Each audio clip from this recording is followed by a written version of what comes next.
ভ্রমণের সময় যদি আপনি কিছু শুভ লক্ষণের মুখোমুখি হন, তাহলে বিশ্বাস করা হয় যে পুরো যাত্রা সফল, নিরাপদ এবং সৌভাগ্য বয়ে আনবে। আমাদের ধর্মগ্রন্থ এবং ঐতিহ্যে এমন অনেক লক্ষণের বর্ণনা রয়েছে, যা আগামী শুভ সময়ের পূর্বাভাস হিসেবে বিবেচিত হয়। ভ্রমণের সময় প্রথম শুভ লক্ষণ হল একটি গরু বা মাতৃগর্ভের দেখা। এটি অত্যন্ত শুভ বলে মনে করা হয় কারণ গরুকে সমৃদ্ধি, সুরক্ষা এবং মায়ের আশীর্বাদের প্রতীক হিসেবে বিবেচনা করা হয়।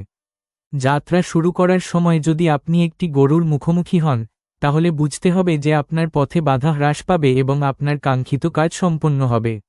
দ্বিতীয় শুভ লক্ষণ হল জল বা জলের উৎস দেখা, যেমন নদী, জলপ্রপাত, পুকুর অথবা হঠাৎ প্রবাহিত জল। জলকে অগ্রগতি, পবিত্রতা এবং নেতিবাচকতা দূরীকরণের প্রতীক হিসেবে বিবেচনা করা হয়। এই লক্ষণটি নির্দেশ করে যে আপনার যাত্রার বাধা দূর হবে এবং আপনার মন খুশি হবে। তৃতীয় এবং সবচেয়ে শক্তিশালী শুভ লক্ষণ হল একটি পাখি উড়ে যাচ্ছে বা দক্ষিণ দিকে যাচ্ছে, বিশেষ করে একটি পায়রা বা তোতা পাখি। উড়ন্ত পাখি সৌভাগ্য, স্বাধীনতা এবং ইতিবাচক শক্তির প্রতীক। এটি ইঙ্গিত দেয় যে আপনার যাত্রা সফল, নিরাপদ এবং ফলপ্রসূ হবে। যদি তিনটি রাশি উপস্থিত থাকে, তাহলে ভ্রমণটি অত্যন্ত শুভ বলে বিবেচিত হয়।